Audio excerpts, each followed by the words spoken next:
All right, so I literally just got back from watching Five Nights at Freddy's 2, and it's 2 in the morning. And I'm gonna go straight off the bat and say, I am a Five Nights at Freddy's. I've played the first 4 games, and I've watched everybody play every single game pretty much. And I'm not a critic, you know, I make review videos on YouTube for music, and I don't make any Five Nights at Freddy's content. I just really wanted to talk about this movie because I was a fan of the first film. A lot of critics weren't, but I still thought the first one was great. I thought it was like an 8 out of 10. This one, it wasn't great, I'll be honest. And that's coming from a fan of the games. There's just so many plot holes and so many things that don't make sense and choices I don't agree with. And they say the movie's made for the fans, but when I was watching this movie, it doesn't feel like that. Sure, there's Easter eggs and cool moments, but nothing, you can't have it both ways. You can't say you're gonna make it for the fans and then do stuff that doesn't even line up with what the fans want. Also, before we get into this video, yes, I know my hair's chopped. It's 2 in the morning. I don't care. I'm wearing my glasses. And there's not going to be any spoilers in this video. Maybe there will be at the end. I'm not exactly sure what I'm planning on doing. And there's no script to this video. I'm literally I got back from the movie, bro, and I'm going to talk about it. All right. First off, let's talk about the good stuff, though. I think the performers, well, some of the performers did a great job. The main characters, I mean, Matthew Lillard absolutely killed it in his part. Skeet Ulrich has the best performance in the movie, but we only see him for maybe like 3, 4, 5 minutes. And then Piper Rubio is absolutely the best of the main characters for sure. Vanessa's story is really cool throughout until something happens, but again, I'm not going to talk about that because that'll be spoilers and that stuff. And then Mike's character is just straight buns, bro. I'll say it straight. He has nothing to do in this movie. His character has a plot hole, and that's it, dude. There's nothing to him. There's nothing there. Some of the side characters, specifically Appy's teacher, I think he was actually really well performed. Obviously, it was the same guy who played the whatever name in Jurassic Park. I don't know. I mean, I'm not into movies like that. And this isn't really a spoiler, but I mean, it's not a spoiler. It's in the trailer. It's not a spoiler. So they take Michael Schmidt, and there's also Michael Afton now. It's not a spoiler. I mean, he's in the trailers. We know this. And when you look up the movie, he's literally in the thing, and it says like whatever. All right, so now I'm going to talk about the good stuff about like some of the scenes in the movies. The opening credit was really, really good, except one thing where it does this fade to black thing that the budget was $50 million, and you don't need to do a fade to black scene in the middle of the opening credits. I think that was really bad. Other than that, the opening credit was really great. It had great tension. Probably a top 3 scene from the movie, if I'm being honest. But just the realism of it doesn't make sense to me. There's a bunch of stuff that because it's a party going on pretty much, right? And I won't get into it. I won't. It's the realism of this it's not there. And one thing I gotta say is a lot of the reviews for this movie, or not critic reviews, but fan reviews, that say they love the pacing, they love that it hits beat after beat and all these things happen. I feel the movie, when you're watching it, it's a shorter movie, but it feels like it takes longer to get into the movie than the first one, even though the first one obviously takes longer to get into the movie, which I don't know how people can say that. Genuinely, I was watching the first 30 minutes of this movie, I'd say, and besides the opening credits, like I was not excited at all. And I love the first movie. I don't care how slow the first movie was. There was a story to it. It paid off. This movie, there's no story to it. Oh, yes, the girl dies and is the puppet. There's no story to the movie. Like, that's literally, it just, oh, there's the puppet. Abby went back to the place. That's it. There's no motivation. There's nothing for the character to do, which is why Mike's character, and why I said his character's like a slogfest or boring, whatever, is because he doesn't do anything. All right, next thing I want to talk about is when Vanessa is having her nightmares things where she wants to go back and like confront her father. I think the performance was really, really well. Because you see that in the trailer how there's the girl running. That's obviously child Vanessa. We know this because you've seen her picture in the first movie. That's not a spoiler. When she's running and she's scared of her father, right? That's the whole thing. She's scared of her father. She's scared of her father. I think the best moment of the movie is in this scene. Something appears, something is referenced, and I think it's definitely the highlight of the movie, even though nothing happens with it. It's a reference, but I think I went to see it and I was like, oh. I literally was in the movie theater and I did that. And that was the only thing in the movie that made me do that. And that's something I also want to talk about, is a lot of people said there was a lot more fan, justice and fan this and like more of it. I felt like there was less of a fan motive and it's made for the fans. I don't think that's true. I really don't. Sure, you have the scenes where Mike's in the office and he's playing the game, but I won't get into that. That scene, by the way, in the movie, it's not great. He doesn't. He's gonna play a thing of FNAF. That's what people complained about, is that no one played FNAF. No one did anything about FNAF in the first movie, really. This movie, they tried to, but then nothing. He doesn't even do. Okay, spoiler warning. Well, actually, it's not spoiler. I won't get into that. That scene makes no sense. This movie makes no sense. Another thing I want to talk about is the puppet. The puppet is the best character in the movie. It's so creepy. This movie's not scary. It's not. I mean, it's creepy. It is very creepy. I'll give the marionette is a very creepy character. The thing that bothers me a lot is the puppet was the main marketing thing. The puppet is this thing. It's the thing of FNAF 2. It's the thing. It's the thing. Without getting into spoilers, the puppet's not even the puppet. You'll get what I mean when you watch it. The puppet is not a big part of this movie. It's not. I mean, we'll say, Charlotte or whatever her name. I mean, Charlotte. Yes, she's a big part of this movie. But the puppet character itself is not a big part of this movie. So if you are expecting that going into this movie, don't.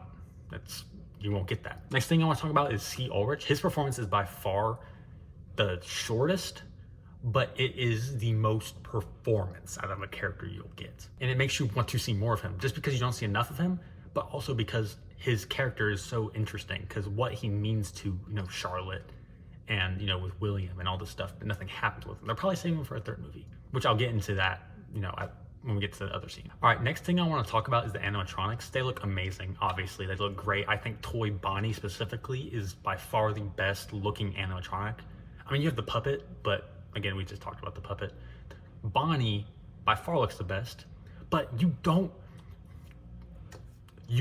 see Bonnie at all in this movie. And not at all, bro. I mean, he's in it for maybe like 5 minutes. And that's one thing that really makes me mad, is there's like 16 animatronics in this movie or whatever, something like that.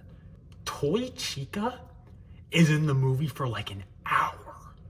And then you have Bonnie, who gets like 5 minutes. Toy Bonnie. The whole thing with FNAF 2 is you're thinking of, Freddy, Foxy, Mangle, or, Foxy is Mangle, whatever. You're thinking about the toys. Toy Freddy has one cool scene in the movie where, you see in the trailer, he's walking through the Fast Fest. It's a great scene. It's shot really cool, and I like it, but nothing happens. Bro, I feel so bad for Bonnie, bro. To be so honest. And then Toy Chica gets the whole screen time to herself. Like the Wizards, they get a little bit of screen time, tiny bit. Puppet gets a lot of screen time, but it's mainly just Puppet and Chica. That's it. But I do want to talk about Mangle. Mangle was by far the coolest animatronic to watch on screen. It was the coolest. I won't say the best, but I'll say the coolest for sure. The scene where it's on top of Vanessa's car, and that whole scene is just, it looks so menacing. And the way, the tension on you is great in the scene, by the way. All right, and the final scene I really want to talk about, because I'm be honest, I just watched this movie and I don't remember a lot from this movie. And okay, so at the end, everything comes full circle. It's the big climax of the movie, right? Whatever. And the whole thing is this movie has no story, right? So there's nothing happens. It's just everything is together, right? It's the ending. And there's this supposed big reveal for the villain, but you again already know who the villain is, and they reveal him like it's a big reveal, but you already know who it is, right? So again, makes no sense. And by the way, after this, I'm gonna get into spoilers. This whole ending scene, there's like 5 plot holes. It's bad. It's really, really bad. So that's kind of all I have to say about the movie, if I'm being honest. It's like a 5 out of 10. And that's coming from someone who actually enjoys and knows the story and knows all this stuff. It's not a great movie. With that being said, it's not a bad movie, but the only reason it's not bad is because I know Five Nights at Freddy's. I see why the critics gave this one like a 12% on average or something. The first one, yes, it takes longer. Nothing really FNAF, like he doesn't play FNAF. None of the characters are scary. But that's the thing people don't understand. The characters are just kids, and they try to get that across in the first movie, and they do a good job of it. I think, because since I'm not making it like scary, because they can't really make it scary with PG or PG-13, yeah. They're trying to go for the creepy whatever. FNAF, honestly, in the new days of FNAF, is more for just the story than the scares. There's not been a game that has genuinely been scary from Five Nights at Freddy's in a long time. People care more about the story now than the games. Full truth, I think I'm right on that. And if I'm wrong, don't blame me. So that's kind of my review for the Final Fantasy 2 movie. And I'm gonna go into spoilers here now, so if that's it, just click off the video. Hope you enjoyed. I don't really do movie reviews, but I just want to talk about this because I'm passionate about it. So let's get into the plot holes and spoilers right now. Okay, let's get into plot hole number 1. Where is Garrett? Okay, they talk about him again in this movie, but the thing is, at the end of the movie, when all the spirits are free, they go away. This is gonna be 2 in 1. Golden Freddy goes to heaven. The issue with this is, that's not possible if Springtrap is still a thing. He says, I can't hold him any longer, whatever. They can't be away from Freddy's. But if Golden Freddy keeps popping up in every single location, saying, it's me, it's me, it's me, and now he leaves the pizzeria and he goes to heaven, that's not how that can't work. And besides, in the first movie, he leaves the place anyway and he's completely fine. How can he leave the place in the first one and in the second movie, now he goes to heaven? He leaves all of Freddy's locations everywhere. He just teleports wherever he wants to, but now he can't. He just goes to heaven. Doesn't make any sense. And this ties into Garrett because, if Charlotte is the puppet, just like in the games, Garrett is Mike's little brother. Garrett would presumably be Golden Freddy because the crying child. But if Michael Afton and Mike Schmidt are 2 separate characters, Mike Schmidt's little brother Garrett is not the crying child, presumably. But now that the puppet's been taken and the Golden Freddy's in heaven, which Golden Freddy has 2 spirits or whatever anyway, there's no one for Garrett to be. And Garrett was the whole thing that started this story, right? In FNAF, the whole thing is that the crying child dies and Mike whatever feels bad. That's like the story we're pretty sure about. So now that Garrett can't be any character, because every character that has a person we know of pretty much is taken. So what's Mike's motivation now? Mike literally has zero. He had no motivation in this movie. Now he's really not going to have any in the third movie.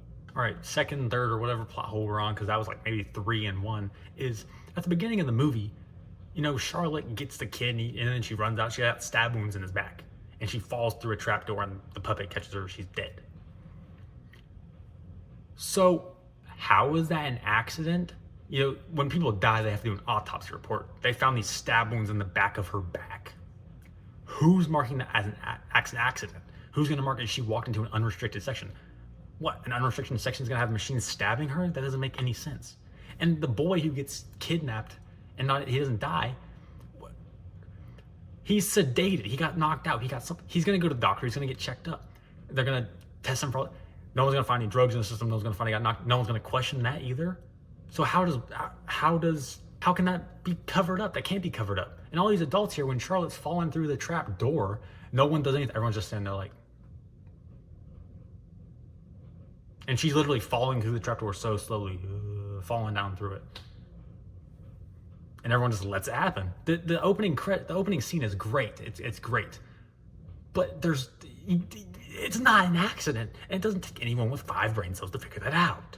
And another thing with the parents is like, they're always like, go away, the parents are talking. Not right now, not right now. Right? And no parents are like that. If you go up to 4 adults, and it's like, someone got kidnapped, no one's going to do that. At least one of them will think you're serious. Another thing is, Charlotte is like the loner, like nobody likes hanging out with her or whatever, and she depends on the puppet. Just knocked my computer. Anyway, that's it for that point. I can't with that. That's such a bad. Because in the games, it's like she gets stuck outside, right? And the puppet finds her after already killed her. That's outside How can this happen inside the pizzeria with cameras and with all these parents around and these kids around and the drug kid or knocked out kid, whatever? How would anyone get away with this? How? It's impossible. It's impossible. Okay, and point 3 is in the flashback scene or whatever, or the nightmare, when Vanessa as a kid is running from Afton, whatever, she gets in there and then Baby lights up.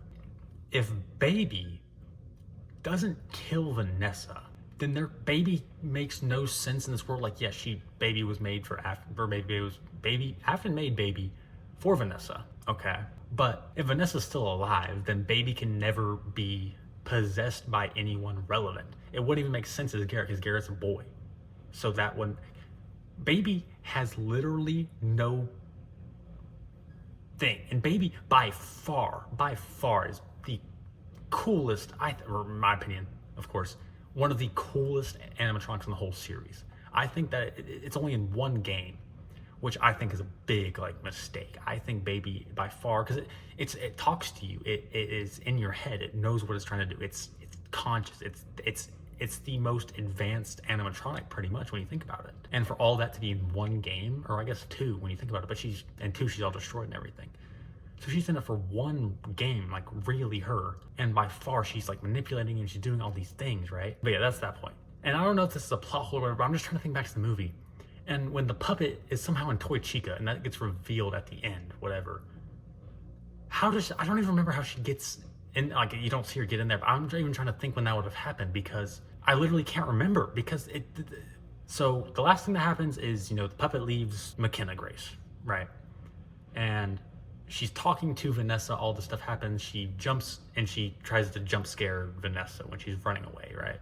And she does, and then she starts strangling Vanessa in the next scene or in the next part of that scene. And Piper Rubio Piper Rubio is in the office like putting the code in to let all the animatronics go free. Okay, that's fine, and that's dandy, and that's everything. But I could be wrong on this. Again, I could be wrong on this. How does the puppet get into someone's body? Where does the puppet body go? Where does it go? And it can't just leave a person when it wants to, and then somehow it got into Toy Chica? But how would freaking Piper Rubio not see that when she's with her the whole time? That doesn't make any sense to me. At the end, they're shutting down all the animatronics. She's in Piper's bedroom, or Abby, whatever her name is. It's Abby. They're in her bedroom, and then Chica's like breaking down, and the puppet pops out. When that happened, by the way, because everyone was talking about like there's these characters that pop up that they were surprised. I'm guessing they're talking about Baby now, but they said there was multiple. And Shadow Bonnie, I was like, yeah, I'm pretty sure Shadow Bonnie's gonna make an appearance in this movie. I'm surprised like Dee Dee, unless I missed it, I'm surprised Dee Dee didn't make or JJ, is it JJ? It might be JJ. I'm surprised they didn't make an appearance in the movie. But dude, when Chica was breaking down, I was about to get so mad because I don't hate the mimic. Like I get the story. The story's really cool. But for the first 3 movies, like I feel like they should go with like the first like 6 games. Like the 6 games is the original story. And, you know, it's supposed to be 3 games and then 4 and 5 and 6. I thought the mimic was about to pop out of her, bro. I literally thought the mimic was inside Toy Chica. That's what I thought was gonna. I was sitting there and I was like, oh, they're gonna do it. I literally turned to my brother sitting next to me. I said, they're gonna do it. They're doing it. Nope, it was somehow the puppet inside the spring lock suit. I don't know. And then now we're on to plot hole 5 or 6 or 7. So Michael Afton is so scared of the puppet, right? He's terrified of the puppet. In the opening, I don't know, no, not the opening scene, but when the ghost hunters are there, you know, he goes down there and he sees McKenna Grace absolutely tweaking with the puppet inside of her or whatever. And he starts running. He's so scared. He runs, run. And the thing starts chasing him. He somehow gets away. We don't know how he gets away. But at the end of the movie, he comes back and reveals us the evil. We knew he was like, we knew who he was. Oh, and by the way, throughout the whole movie, if anyone's going to be evil, like the secret villain, it would be Michael Schmidt. Like if he was actually Michael, well, we know it's not Michael Afton. But like they're hinting throughout this whole time because he's so secretive. He's like saying all these things. And he finds this poster on the old Freddy's and he's going back and he's being so with Abby. He's being like, I'll go fix him. I'll fix him. But he's doing all these things to keep her away from him. So it was like implied that he had these people at the Freddy's and he got them killed because they were going to do something with animal. Like it's implied. I might sound crazy, but if you look at the opening act of them, it is implied.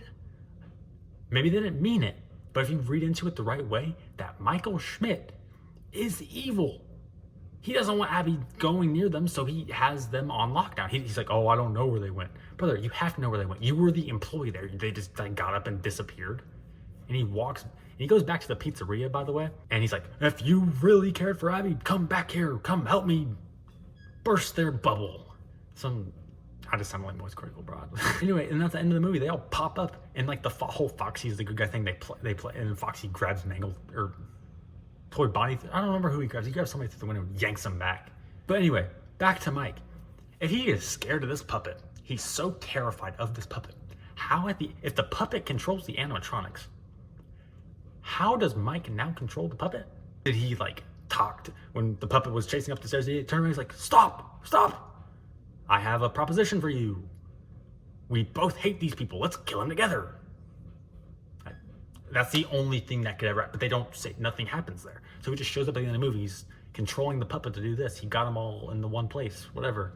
And they do this big thing. He's like, I'm Michael Afton.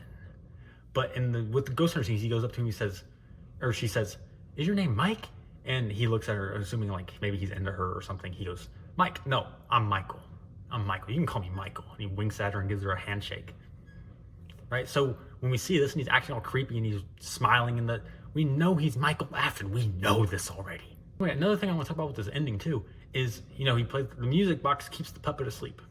Okay, cool. The puppet box keeps the puppet asleep. Michael runs in there and the puppet's about to kill Vanessa or something, or possess her. Yeah, kill Vanessa. And Mike runs in the building, turns on the music box, and Belora's on the thing. Don't know how that makes any sense. Literally don't know how that makes sense, because how did Henry build that when William built Bellora? Because Bellora is implied to be Mrs. Afton's recreation or something. I don't know. I think it's something like that. So how does Henry even know about Bellora? Or two, are they going to change the story again? Because goes back to very what I said at the beginning of the video. If you're going to make a movie for the fans, make it about the story. Don't change the story, because then you're going to maybe not make some fans happy. And I think that's why I don't know. It's not I don't like this movie because of that. I don't agree with almost half the changes, but the movie's it's not good. Anyway, so the puppet, he turns on the music box, blah, blah, blah. The puppet disappears somehow, just gets out of Abby, don't know where it goes. Somehow. Then Mike, for some idiotic reason, shuts the music box. Don't know why he does it. He runs over to Abby, oh, I'm so cool. And then all the toys come around, and then, Michael walks in the building. I'm Michael Afton, blah, blah, blah. All this crap happens, blah, blah, blah, blah, blah. All this happens. The FNAF 1 animatronics come back, take him over, kill him. All of them go to heaven somehow, even though for Golden Freddy doesn't make sense. And then, because, Mike's brother, and then Mike's like, oh, she didn't tell you, did she? And the whole thing about the movie is when they're in the FNAF 2 location, Mike doesn't, because if he finds Vanessa stuffed in a locker, and he opens up, and she's like, trust me, I know how to fix this. And he's like, oh, fine. He doesn't want to trust her, but he has to, right? Because they're trying to figure it out. They're going on these things, trying to figure themselves out. Or not figure themselves out, figure out how to work together, how maybe to date, whatever is implied there. And it's also implied they're like in the office and they're like scared. And she's like, Mike, by the way, I should have told you, blah, blah, blah, blah. And she goes, at the end, she goes, I. And Mike goes, save it. And she walks, it's implied she's going to say like, I love you or something, right? At the end of the movie, all this happens. She finds out that's his brother, and they all get together and they're all hugging and happy.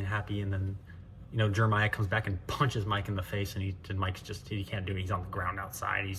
He's kind of pathetic. Anyway, so they all walk out the building, and Vanessa's like trying to get with Mike and be like, oh, it's over. And Mike's like, stay away from us.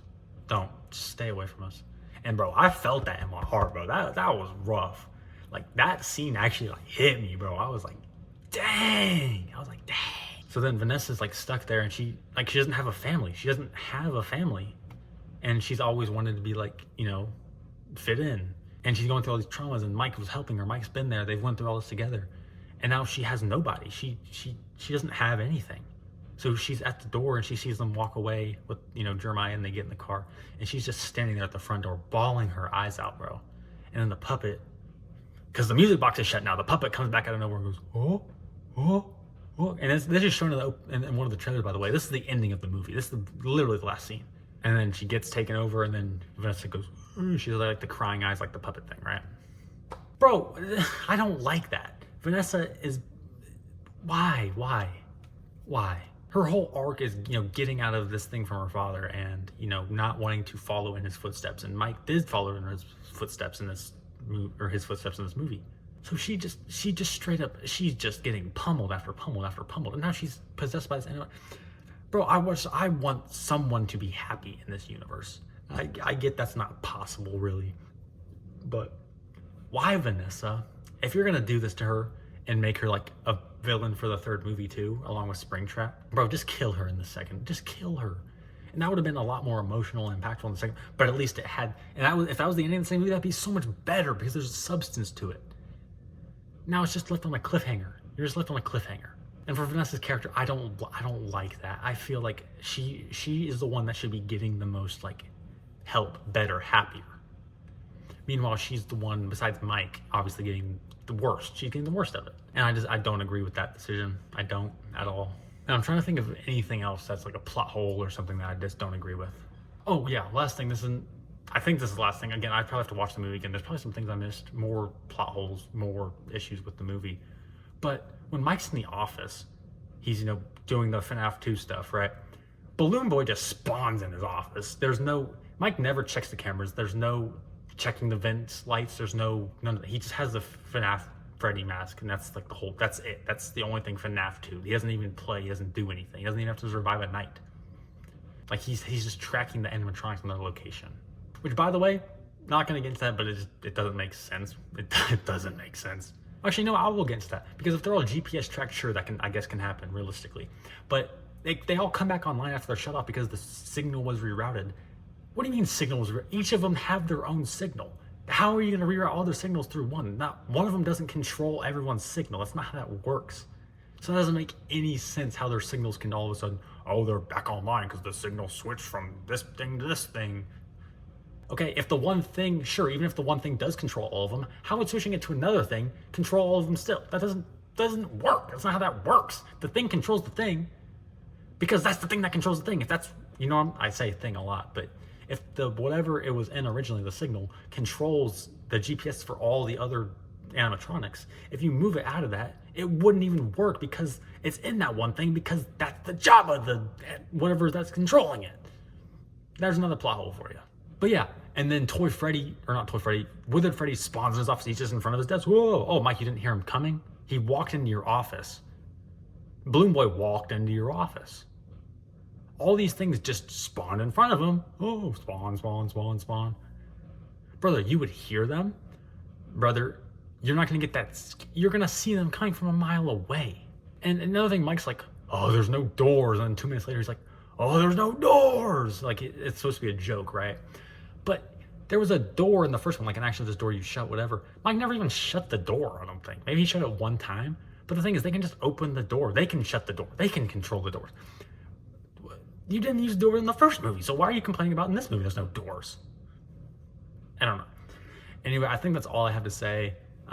There's probably some stuff I missed. There's probably some stuff I was wrong about, whatever. But that's just my opinion. I like Five Nights at Freddy's. I don't dress up like them. I just think the story's cool. Even with the mimics and all that crap, I think it's cool. It's not Five Nights at Freddy's, but again, I think people play the games now for the story, and you know what I'm saying? I think the game in the series is more about the story now than the actual creepiness and scariness of it, right? So anyway, I hope you enjoyed this video. Yeah, you don't have to subscribe because I don't make really I don't really make movie reviews, and I don't really talk about Five Nights at Freddy's, but if people like this video, maybe I'll do something else. And if you're still watching this video, right now the recording's at 48 minutes for the raw footage, so I don't know how long this video is going to be, but anyway, thank you for watching, bro. Go see Five Nights at Freddy's 2. Maybe I missed some stuff. Maybe I missed some stuff. So let me know in the comments if you liked it, what you didn't like, how they could improve it.